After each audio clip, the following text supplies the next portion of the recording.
I'm teaching people how to be happy. This is what the world needs. We come into this world and we get educated. We get programmed, we get conditioned. But no one tells us how to live. We have to discover it on our own.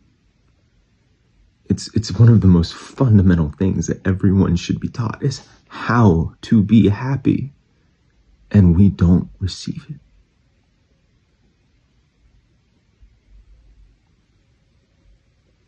And I've spent a lifetime being unhappy. I know unhappiness. I know misery. I know the poison of ambition.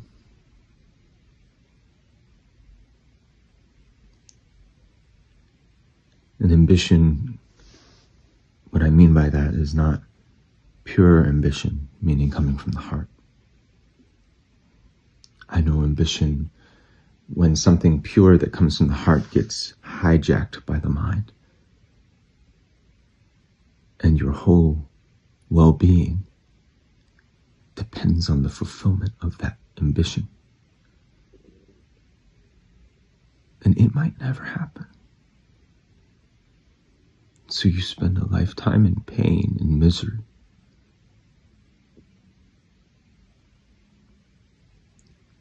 Living in some hope of the future. And reminiscing and dwelling and reliving pains of the past. Regret. Blame. Resentment. Betrayal. Giving into this hustle culture that just because, you don't have this and this and this, you're not successful.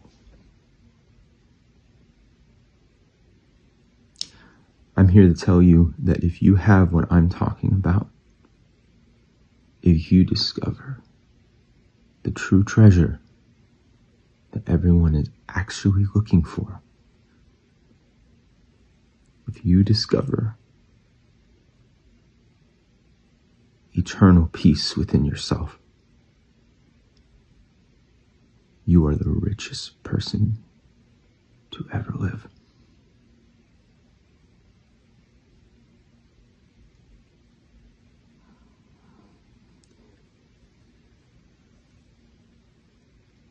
It doesn't mean you won't go off and do anything. It doesn't mean you'll become inert. Life will move you.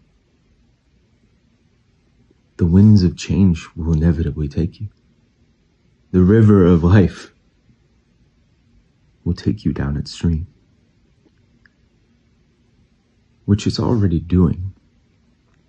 The problem is when you're living a life of misery, you're hitting every rock along the way. And you know what's crazy is you're doing it to yourself. You're choosing to be in pain. It's a choice.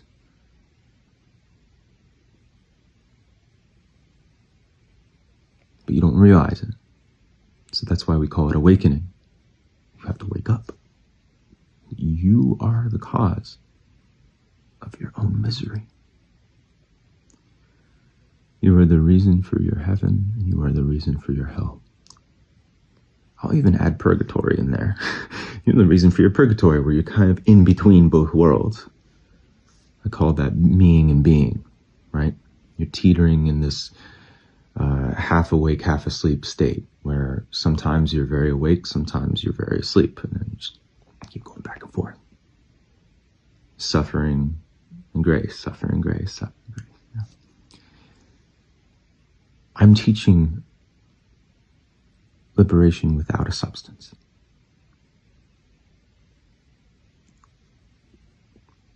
External medicines can be so beneficial in your journey, but it can't be the forefront. unless it is your path to serve in that way. And liberation finds you within that. But very often I find that people get lost in the sauce, because not everyone has the right orientation, even when on the medicine path. Ego is a very tricky, slippery, mystical thing.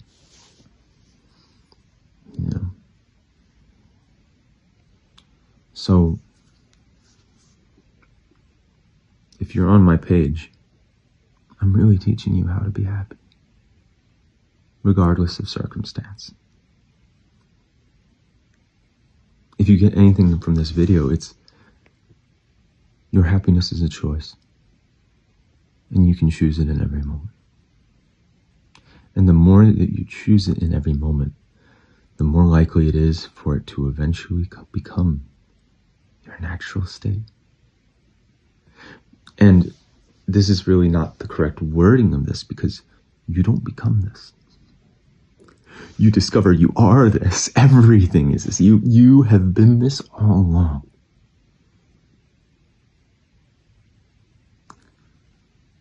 When you've died to the present, you become born again of the Spirit. You become light, translucent, nothing, no one. Your empty happiness looking through a body.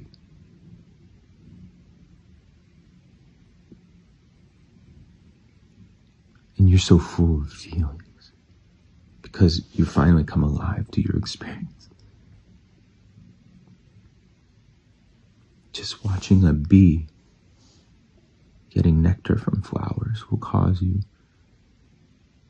to sob tears of gratitude.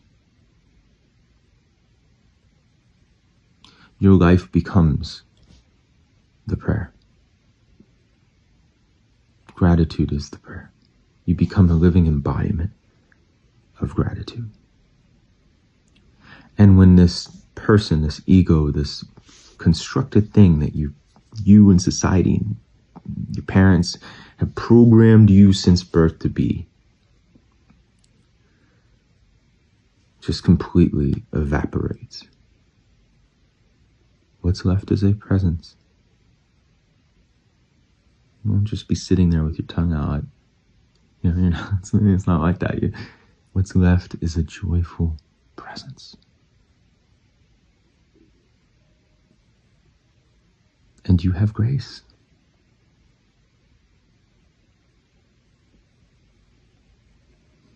You have silence. You have stillness in your energy, and you have more energy because all that energy that was being used up being a me, has been freed up so you can just be. And now you have more energy.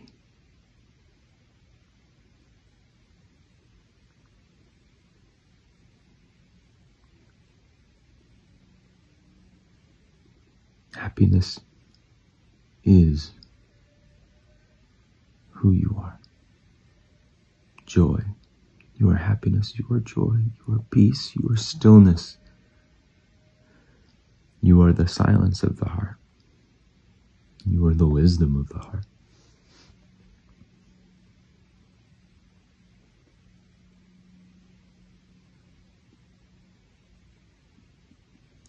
When awakening is full, there's an opening of the heart. You can have all the wisdom of an awakened mind, but if you don't have a flowered heart, you have nothing. The heart is the bridge.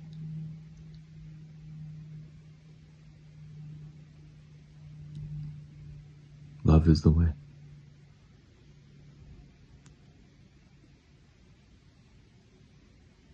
And when you really come into this, You'll have some days of extreme blissfulness and joy, and you'll have some days of deep silence.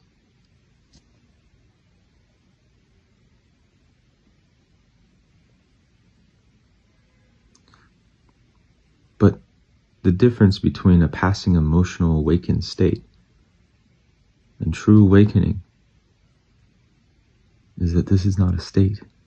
You can't lose this because it's always here. That's the difference. When you're experiencing a state, there's someone experiencing a state. Like, oh my God, I'm experiencing this, I'm experiencing that. And oh my God, I'm losing it. You don't lose this. Because you realize this is what's there when you're not thinking all the time.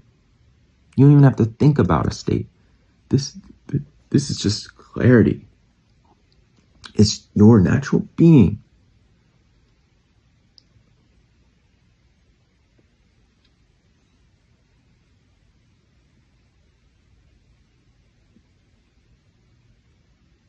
It's awareness aware of itself. It's not just awareness. It's a loving awareness. Its quality is love, compassion.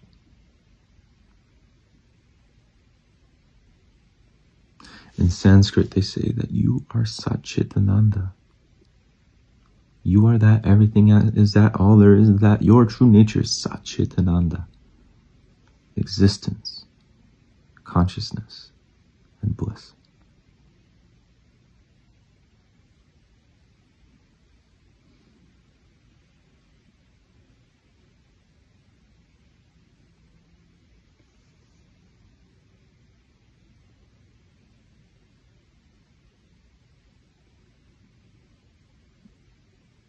So the only thing that's stopping this from being your natural state is the constant identification with the mind and with the person that's been created within the mind, the character. And that character has to be kept alive by a constant movement of becoming.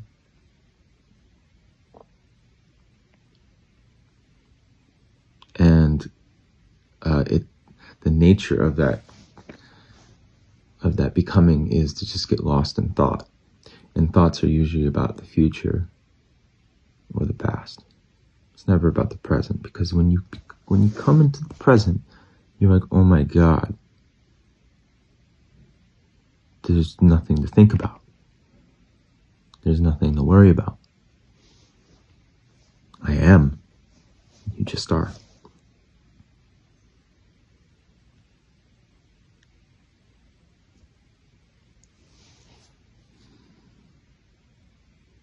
So the way to this presence is to really start to lovingly watch your mind thinking, to watch your emotions arising, and doing all this with love, to watch your physical body moving. You'll find, oh my God, I move so much without consciousness, without awareness. And all of a sudden, when awareness comes to the body, you have a grace about you. You move in the world differently. Take your meditation with you on your walk. Try just experiencing cooking, experiencing eating, experiencing walking. Meditation is not Om, Om.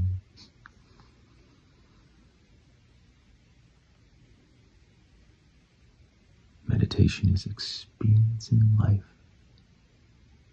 and not your thoughts about life.